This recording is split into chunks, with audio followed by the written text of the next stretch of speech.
주님이 나를 바라보실 때 내게 아직도 한 가지 부족한 것이 있으니 가서 내게 있는 것을 다 팔아 가난한 자들에게 주라. 그리고 와서 나를 따르라. 마가복음 10장 21절.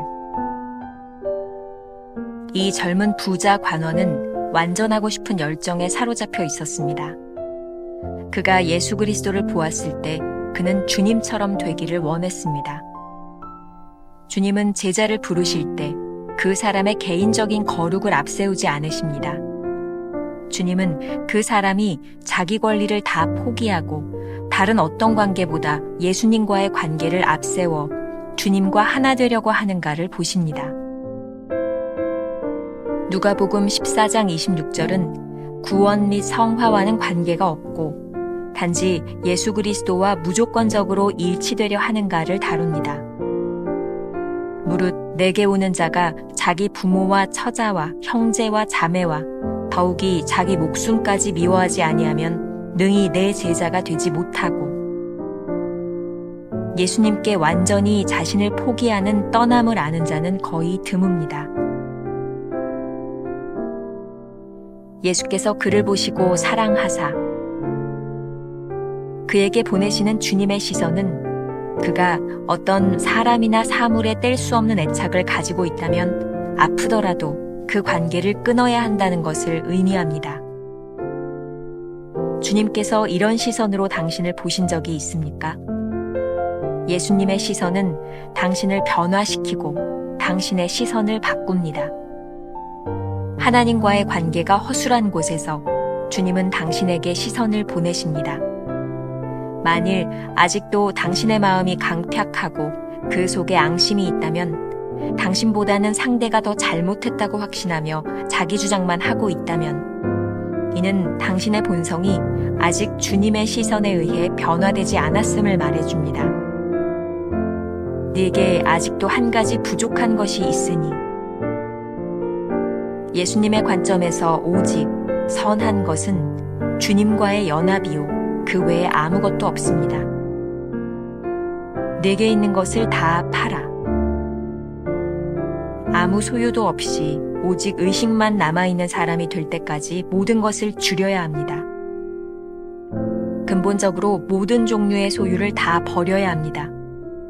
이는 나의 영혼을 구원하기 위해서가 아니라 예수님을 따르기 위해서입니다. 와서 나를 따르라.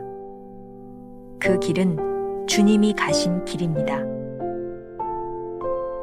김병삼 목사의 매일 만나 365, 오늘은 9월 28일 주님이 나를 바라보실 때라고 하는 제목으로 말씀을 함께 나누어 보겠습니다. 첫 번째 주제, 가라고 하시는 이유. 9월 26일 성령의 예리함을 따라라는 제목의 묵상에는 go라는 단어가 없었지만 5개를 묶어 하나의 시리즈로 보는 것이 좋을 듯합니다. 벌써 오늘 5번째 go 시리즈 묵상을 접하면서 점차 그 의미를 명확하게 깨달아가는 것 같습니다. go라고 하는 것의 의미를 잘 살려서 제목을 묵상해 보면 명확하게 드러나는 것들이 있습니다. 혹시 주님은 나의 최고봉 영어판을 가지고 있는 분들 이렇게 비교해서 보시면 좋을 것 같아요. 첫 번째, the go of preparation, 준비를 위해 가라. The goal of relationship, 올바른 관계를 위해 가라. 또 세 번째, the unblameable attitude, 형제와 화목하기 위해 돌아가라. The goal of renunciation, 포기하기 위해 가라. 그리고 마지막, the goal of unconditional identification, 무조건적인 일치를 위해 가라. 사실은 영어 본문 제목이 훨씬 더 내용을 명확하게 설명해 주고 있습니다. 여기에서 가라, go라고 하는 의미를 제가 5일 동안 묵상하다가 살아라 라고 하는 단어로 바꾸면 그 말이 더 명확해지겠구나 라는 생각을 했습니다. 예수님이 말씀하시는 의도는 이렇게 살라는 것입니다. 결국 그리스도인들이 예수님을 따르겠다고 할 때 어떤 삶의 자세를 가져야 하는지 말씀하고 있는 것입니다. 오늘 본문은 주님을 따르겠다고 온 부자 청년 관원에게 하시는 말씀입니다. 주님을 따르겠다고 나온 사람에게 요구되는 무조건적인 일치는 예수 그리스도와 하나 되기 위해서 모든 관계를 단절하고 무조건적인 순종이 필요하다는 의미로 풀이될 수 있습니다. 부자 청년 관원은 주님께 매력을 느꼈고 완전히 일치되고자 하는 열정도 가지고 있었습니다. 아마도 주님의 삶을 바라보면서 부러움 같은 것도 느꼈겠지요. 또한 그가 나름대로 자부심을 가지고 있었던 것 중에 하나는 개인적인 거룩함이었습니다. 하지만 주님이 원하시는 것은 다른 것이었습니다. 챔버스의 글을 인용합니다. 주님은 그 사람이 자기 권리를 다 포기하고 다른 어떤 관계보다 예수님과의 관계를 앞세워 주님과 하나 되려고 하는 것을 보십니다. 누가복음 14장 26절 무릇 내게 오는 자가 자기 부모와 처자와 형제와 자매와 더욱이 자기 목숨까지 미워하지 아니하면 능히 내 제자가 되지 못하고. 주님을 따르겠다는 사람, 즉 주님과 일치된 삶을 살겠다는 사람에게 주님은 성화나 구원을 이야기하시지 않았습니다. 오로지 주님과의 관계에서 전적으로 일치될 수 있는지를 묻고 계십니다. 부자 청년에게 말씀하십니다. 너에게 한 가지 부족한 것이 있다. 가서 내게 있는 것을 다 팔아 가난한 자들에게 주라. 그리고 나를 따르라. 주님의 제자가 되어 살겠다는 사람에게 하시는 말씀입니다. 먼저 가서 오로지 주님과의 관계를 분명히 하는 삶을 살아라. 그리고 나를 따라오너라. 자, 오늘 우리가 기억해야 될 한 줄 노트. 주님을 따르기 위해 목숨까지도 미워할 수 있어야 합니다. 두 번째 주제, 사랑하셨기 때문입니다. 마가복음 10장 21절에 보면 예수께서 그를 보시고 사랑하사라는 구절이 있습니다. 주님께서 부자 청년에게 이렇게 명령하신 이유는 그를 사랑하셨기 때문입니다. 모든 소유를 팔아 가난한 사람에게 나눠주고 따르라는 말씀은 주님을 위해서가 아니라 그 청년으로 하여금 구원의 삶을 살도록 인도하기 위함이었습니다.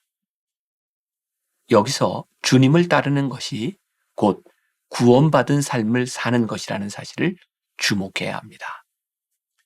내게 있는 것을 다 팔아 라는 말씀은 오직 주님만 따르는 삶을 살기 위해 방해가 되는 모든 것을 버려야 한다는 의미입니다. 그렇기에 내게 아직도 한 가지 부족한 것이 있으니 라고 말씀하신 것입니다. 오늘 챔버스의 말이 조금 모순되게 들리는 부분입니다. 이는 나의 영혼을 구원하기 위해서가 아니라 구원은 오직 예수 그리스도를 완전히 의지함으로 얻을 수 있습니다. 예수님을 따르기 위해서입니다. 와서 나를 따르라. 그 길은 주님이 가신 길입니다. 우리의 초점은 구원이 아니라 주님과의 관계입니다. 개인적인 거룩이 아니라 주님과의 관계입니다. 구원받기 위해 재산을 포기하는 것이 아닙니다. 하지만 주님을 따르기 위해 재산까지도 포기할 수 있을 때 구원이 임합니다. 개인적인 거룩을 위해 소유를 포기하는 것이 아닙니다. 하지만 주님을 따르기 위해 기꺼이 소유를 포기할 마음이 있을 때 거룩한 삶을 살게 됩니다. 우리는 어떤 목적을 이루기 위해 주님을 따르지 않습니다. 하지만 주님을 따르려고 결단하고 순종할 때 모든 것들이 따라오게 되어 있습니다. 주님께서 그 청년을 사랑하셨기 때문에 아픔을 주셨다는 사실이 이해가 되시나요? 그렇다면 주님께서 우리에게도 동일한 아픔을 허락하실 것입니다. 챔버스는 말합니다. 그에게 보내시는 주님의 시선은 그가 어떤 사람이나 사물에 뗄 수 없는 애착을 가지고 있다면 아프더라도 그 관계를 끊어야 한다는 것을 의미합니다. 그렇다면 주님께서 이런 시선으로 우리를 보고 계시다고 생각할 수 있지 않을까요? 혹시 하나님과의 관계가 허술한 곳을 찾아 주님이 이런 시선을 보내고 계시다면 우리를 변화시키기 위함일 것입니다. 헨리 나우에는 예수의 길이라는 책에서 따름의 의미를 이렇게 설명하고 있습니다. 예수님이 나를 따르라라고 부르시면 전혀 다른 일이 벌어진다. 그분을 따르는 삶은 의미부터가 다르다. 나를 떠나 하나님을 향하라는 부름이기 때문이다. 곧 하나님을 우리 존재의 중심에 모시라는 부름이다. 기꺼이 나를 내려놓고 점차 주님, 제가 아니라 주님이십니다. 라고 아뢰는 것이다. 이는 자아를 찾는 길이 아니라 자아를 비우고 버려 전혀 새로운 하나님의 존재 양식에 내 중심을 내어 드리는 길이다. 예수님은 평생 자신을 점점 더 버리심으로 전적으로 하나님을 중심에 두셨다. 나를 따르라 라는 그분의 말씀은 이런 뜻이다. 자아의 자리를 떠나라. 부모와 형제와 익숙한 집과 소유를 떠나라. 내가 중심인 너의 나 세상을 떠나 예수를 따르라. 아주 좋은 말입니다. 우리가 기억해야 될 한 줄 노트.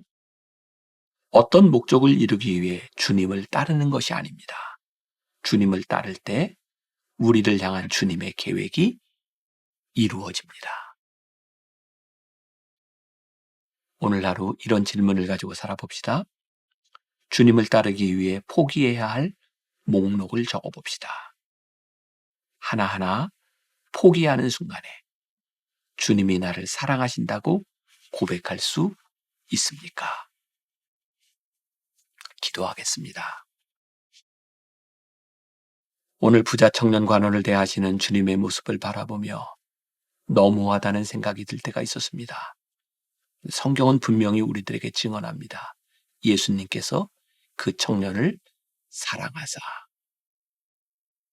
예수님께서 그 어려운 말씀을 명하신 것은 그 청년을 사랑하사 주님과 올바른 관계를 맺기 위함이었습니다. 오늘 주님께서 우리들에게 동일하게 나를 사랑하사 우리들에게 하시는 명령, 순종이 있습니다.